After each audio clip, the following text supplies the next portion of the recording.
बाप दादा मधुबन से अनमोल मधुर महावाक्य है।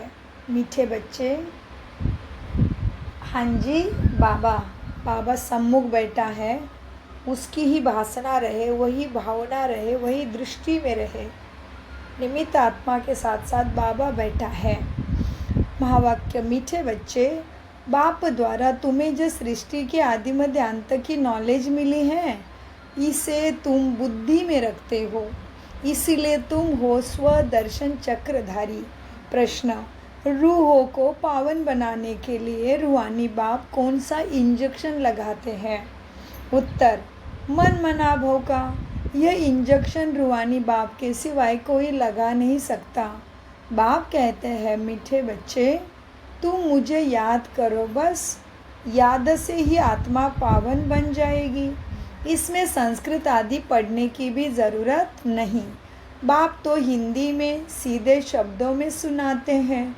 रूह को जब यह निश्चय हो जाता है कि रूहानी बाप हमें पतित पावन बनने की युक्ति बता रहे हैं, तो विकारों को छोड़ती जाती है आत्मा।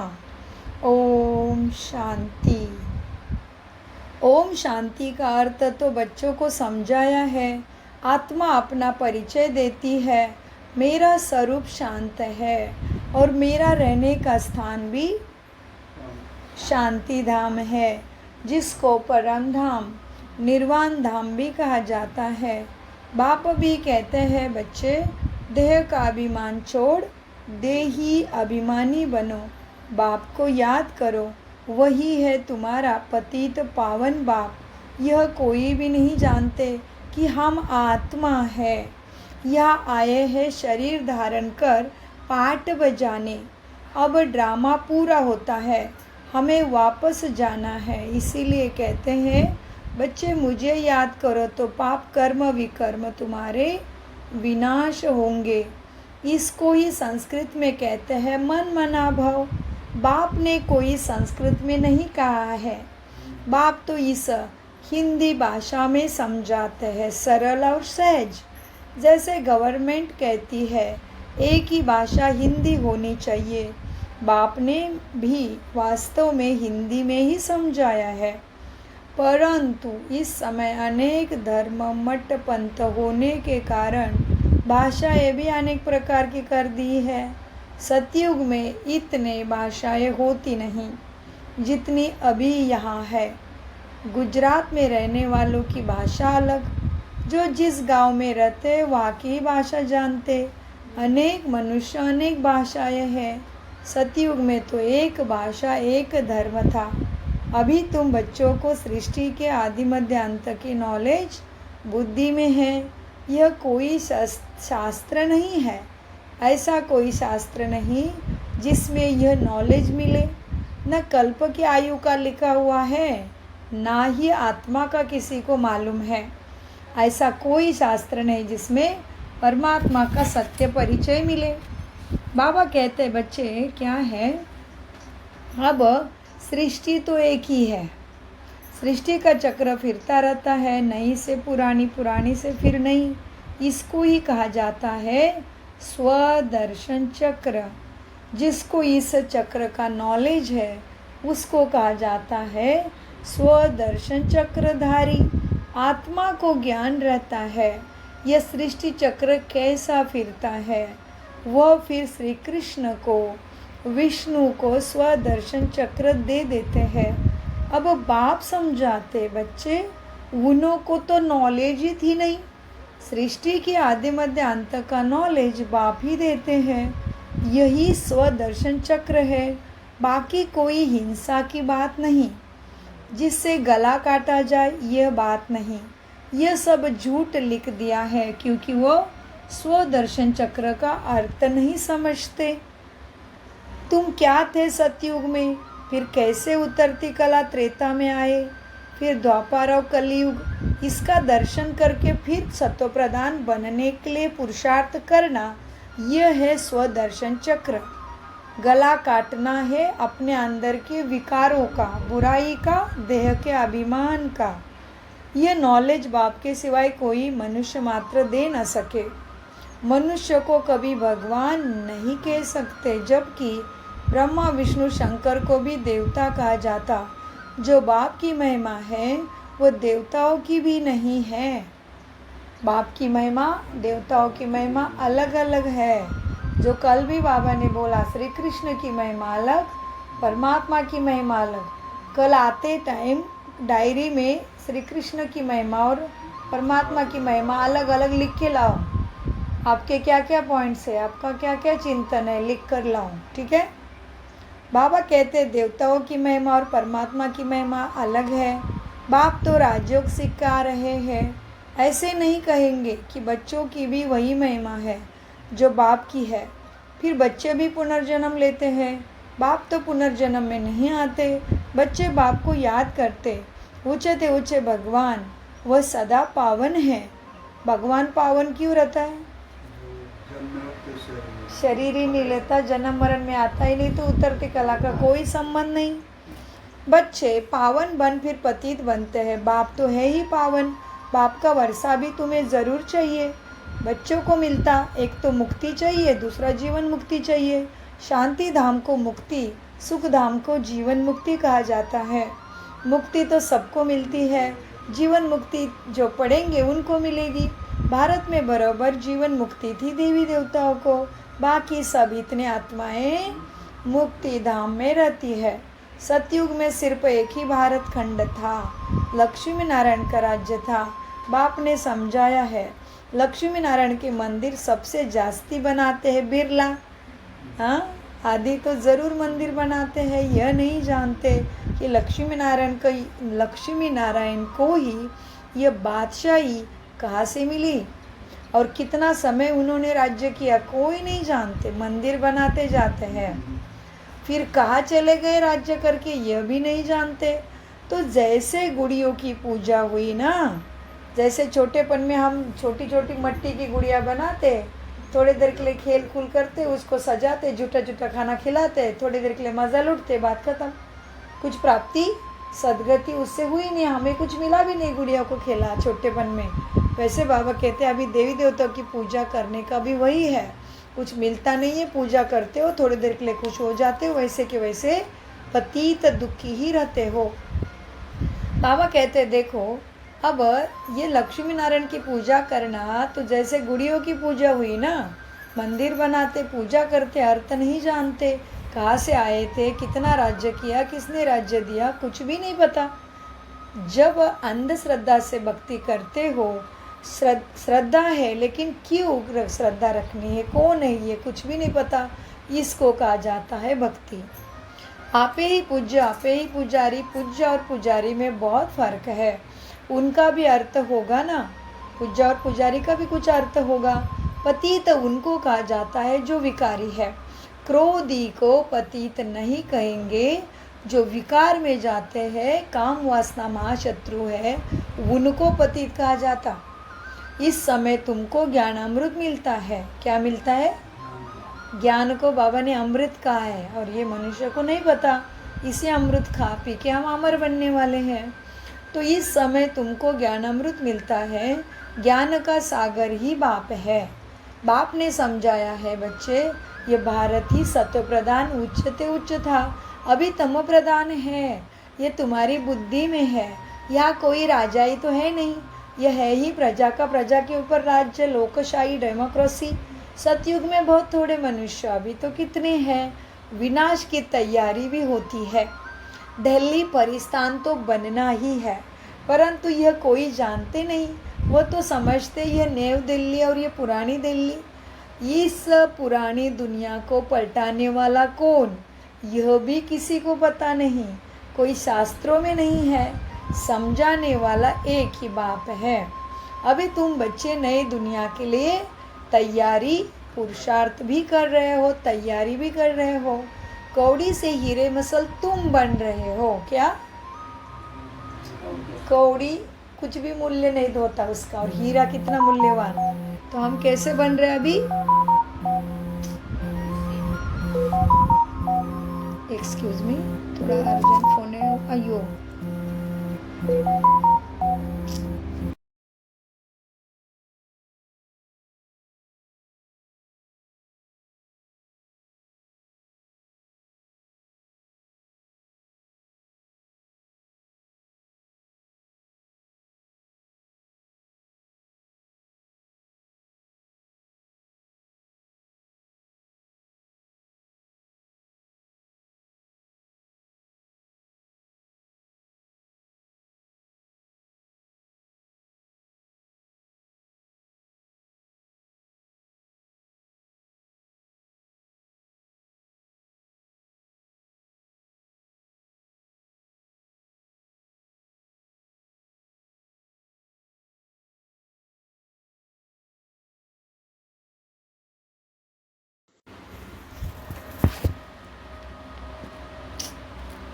रिकॉर्डिंग में डिस्टर्ब हो जाता है।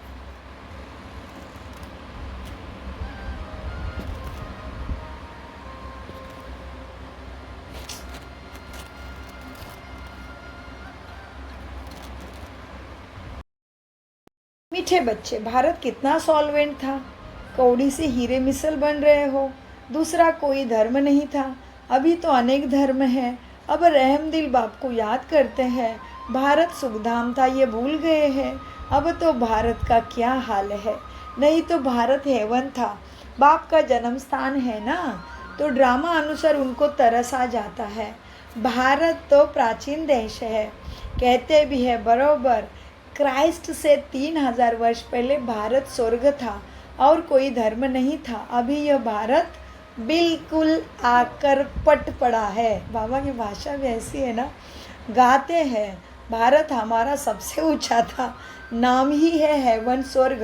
भारत की महिमा का भी कोई को पता नहीं। भारत ही बाप ही आकर भारत की कहानी तुम्हें समझाते हैं।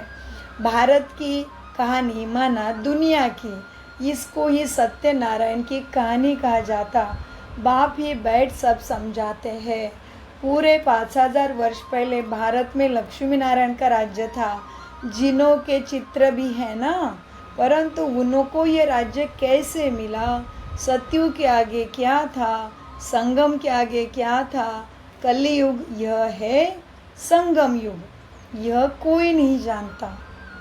जिसमें बाबा पीछे कभी नहीं बोलते, आगे आगे, जिसमें बाप को आना पड़ता है, क्योंकि जब पुरानी दुनिया को नया बनाना हो तभी मुझे आना पड़ता है। पति दुनिया को पावन बनाने में आता, मेरे लिए फिर कह देते भगवान सर्वव्यापी है, युगे युगे आता है। भगवान हर युग में आता है, इसमें आता है 5000 वर्ष के बाद आता है। समझते भगवान युगे युगे आता है। तो मनुष्य कितने कंफ्यूज है, मूंझ गए हैं। सत्यों को सिर्फ तुम ही जानते हो। तुम कौन हो? बोर्ड पर लिखा हुआ है, प्रजा का पिता ब्रह्मा कुमार कुमारी हम है ईश्वरीय संतान। बाप ब्रह्मा का बाप कौन? शिव। ऊंचे थे ऊंचे, यह भी कोई नहीं जानते। पीछे है ब्रह्मा, फिर ब्रह्मा द्वारा रचना होती है। प्रजापिता तो जरूर ब्रह्मा को ही कहा जाता, शिव को प्रजापिता नहीं कहेंगे। शिव सभी आत्माओं का निराकार बाप है। यह आकर प्रजापिता ब्रह्मा द्वारा बाबा तुम्हें अडॉप्ट करते हैं। बाप समझाते, बच्चे मैंने इस ब्रह्मा में प्रवेश किया है, उन द्वारा तुम मुखवंशावली ब्राह्मण बने हो। ब्रह्मा द्वारा ही तुमको ब्राह्मण बनाए, फिर मैं देवता बनाता हूँ। अभी तुम ब्रह्मा के बच्चे हो। ब्रह्मा किसका बच्चा है यह कोई नहीं जानते। ब्रह्मा के नाम बाप का नाम किसी को नहीं पता, वह है निराकार शिव बाप। शिव निराकार ब्रह्मा का भी बाप है, सभी देवी देवता का वही बाप है। बाप ही आकर इसमें प्रवेश कर तुम्हें एडॉप्ट करते हैं। तुम हो ब्रह्मा की मुख वंशावली।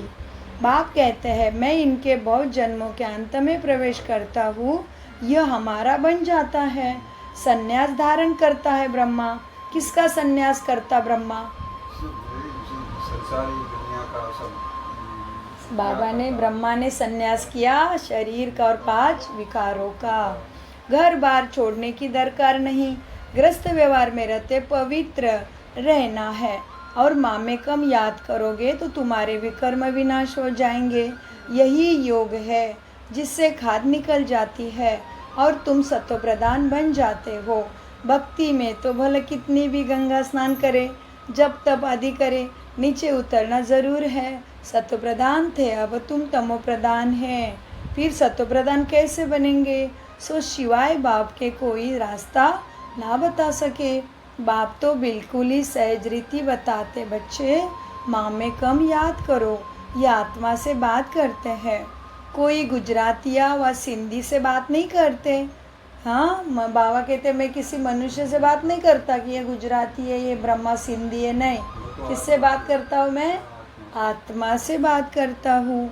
यह है ही रूहानी ज्ञान। शास्त्रों में है जिस्मानी ज्ञान। रूह क्या है? जो आत्मा आत्मा है। रूह को ही ज्ञान चाहिए। रूह ही पतित बना है, उनको ही रूहानी इंजेक्शन चाहिए। बाप कहा जाता है रूहानी अविनाशी सर्जन को। वह आकर अपना परिचय देते हैं कि मुझे रूहानी, मैं हूँ तुम्हारा रूहानी सर्जन। तुम्हारी आत्मा पतित होने के कारण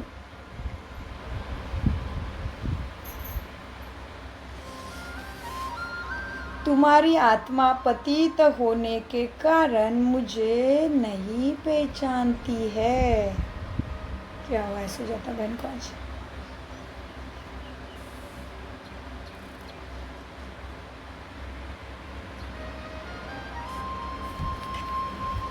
बाप तो बिल्कुल ही सहज रीति बताते, बच्चे माँ में कम याद करो।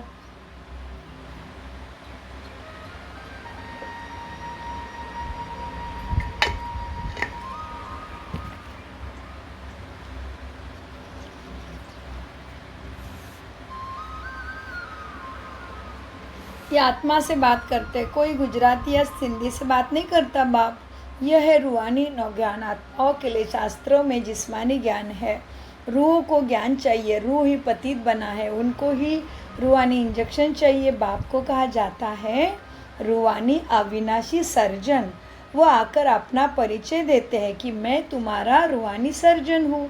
तुम्हारी आत्मा पतित होने के कारण शरीर भी रोगी हो गया है।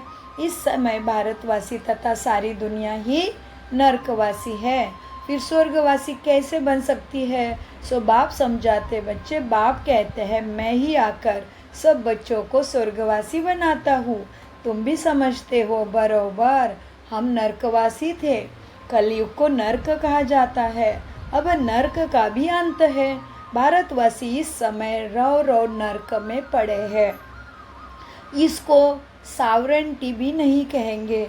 लड़ते झगड़ते कितने रहते हैं।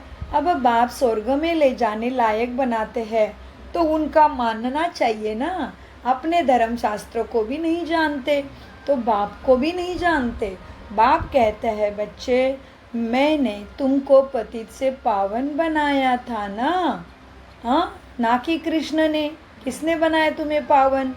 परमात्मा मैंने बनाया था। बाबा कहते, बाप कहते हैं मैंने तुमको पतित से पावन बनाया था, ना कि कृष्ण ने। श्री कृष्ण ने पावन नहीं बनाया किसी को भी। वो खुद ही पड़ता है पावन बनने के लिए परमात्मा के पास, लेकिन शरीर का नाम है उसके ब्रह्मा। फिर वही आत्मा सत्व प्रदान बन के स्वर्ग में श्री कृष्ण का शरीर धारण करती है। यह भी बाप ही समझाते हैं। श्री कृष्ण तो पावन नंबर 1 था। उनको कहते भी है श्याम सुंदर। अर्थ नहीं समझते क्यों श्याम और क्यों सुंदर हुआ। और परमात्मा की महिमा क्या है? इसकी श्याम सुंदर है और बाबा की इसकी सुंदर के शब्द के समझ में सत्यम शिवम सुंदरम। और श्री कृष्ण जी की श्याम सुंदर। अर्थ नहीं समझते हैं।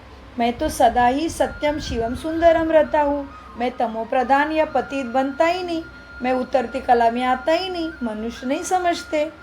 श्री कृष्ण की आत्मा पुनर्जन्म लेते लेते अब शाम बनी है, तभी उसका नाम ब्रह्मा रखा जाता है। देखो कामचिता पर बैठ काले बने हैं। जगत अम्बा को काली क्यों दिखाते हैं यह भी कोई नहीं जानते। जैसे श्री कृष्ण को काला दिखाया वैसे जगत अम्बा को भी काला दिखाते हैं। अब तुम काले हो फिर सुंदर बनते हो। तुम समझा सकते हो भारत बहुत सुंदर था।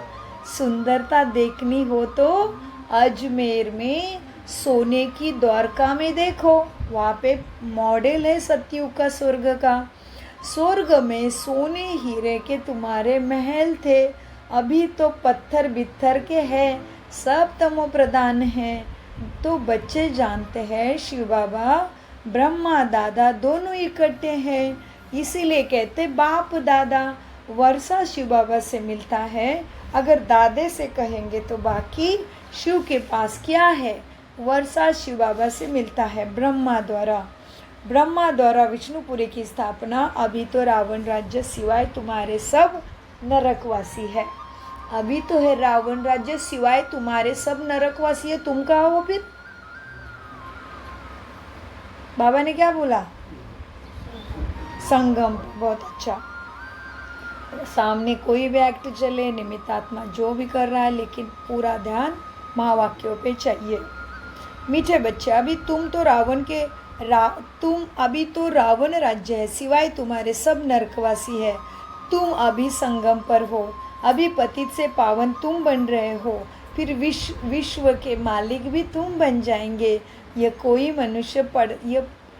मनुष्य नहीं पढ़ते हैं। तुमको मुरली कौन सुनाते हैं? शिव बाबा परम धाम से तुम्हारे लिए आते हैं। पुरानी दुनिया पुराने शरीर में आते हैं।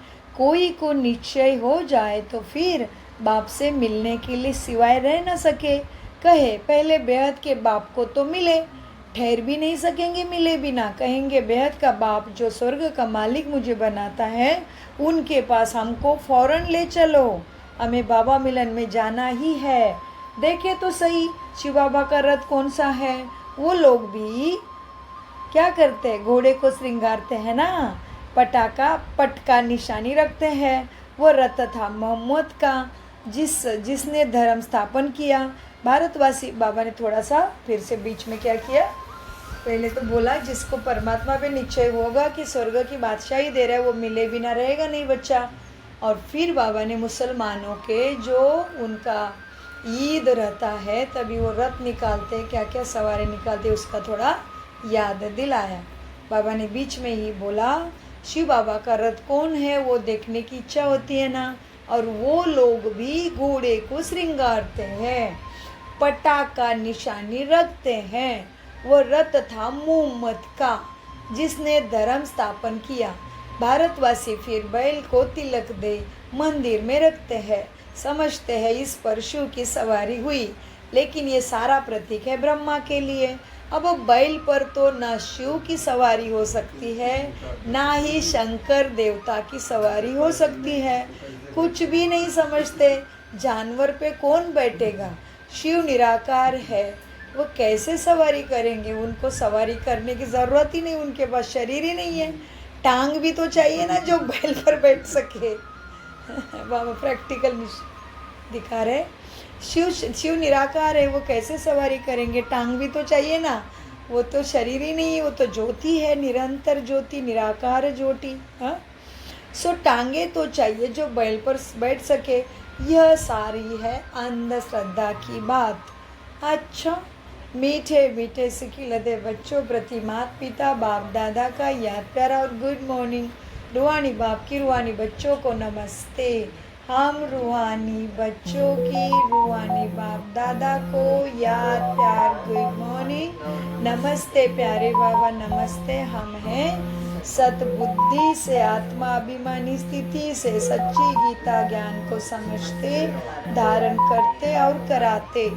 आज बाबा कहते हैं धारणा में बाप से जो ज्ञान अमृत मिलता है, उस अमृत को पीना और पिलाना है। पुजारी से पूज्य बनने के लिए विकारों का त्याग करना है।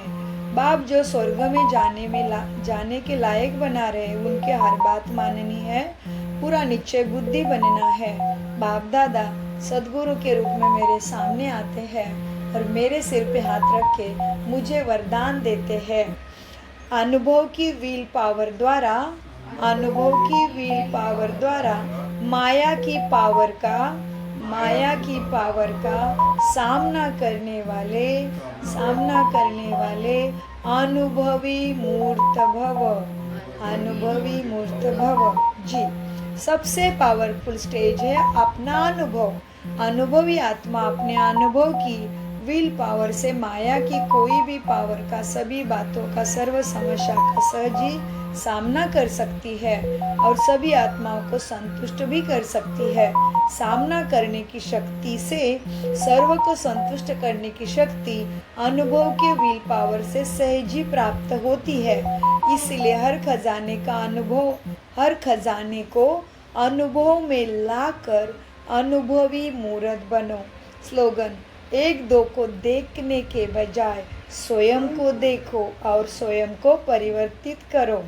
अव्यक्त इशारे सदा अचल अडोल एक स्थिति का अनुभव करो। अपने आप को चेक करो। हर शक्ति का, हर प्राप्ति का, हर गुण का अनुभव है मुझे। अगर अनुभव की अथॉरिटी है तो कोई भी परिस्थिति अनुभव की अथॉरिटी के आगे कुछ भी प्रभाव नहीं डाल सकती। अनुभवी मूर्त कभी भी किसी भी परिस्थिति में अचल अडोल रहते हैं, हलचल में नहीं आते, क्योंकि सबसे बड़ी थी बड़ी अथॉरिटी अनुभव है। आह्वान करो। जिस समय जिस शक्ति का आह्वान करोगे वो सेकंड में तुम्हारी सहयोगी बनेगी। ओम शांति, ओम शांति, ओम शांति। मीठे प्यारे बाप दादा का अनगिनत पदम गुना शुक्रिया, शुक्रिया, शुक्रिया। कम बोलो, मीठा बोलो, धीरे बोलो, सोच समझ कर बोलो। शुक्रिया बाबा, शुक्रिया। मेरा तो एक बाबा, दूसरा ना कोई। बाबा मेरा सदा साथी है, बाबा मेरे साथ है।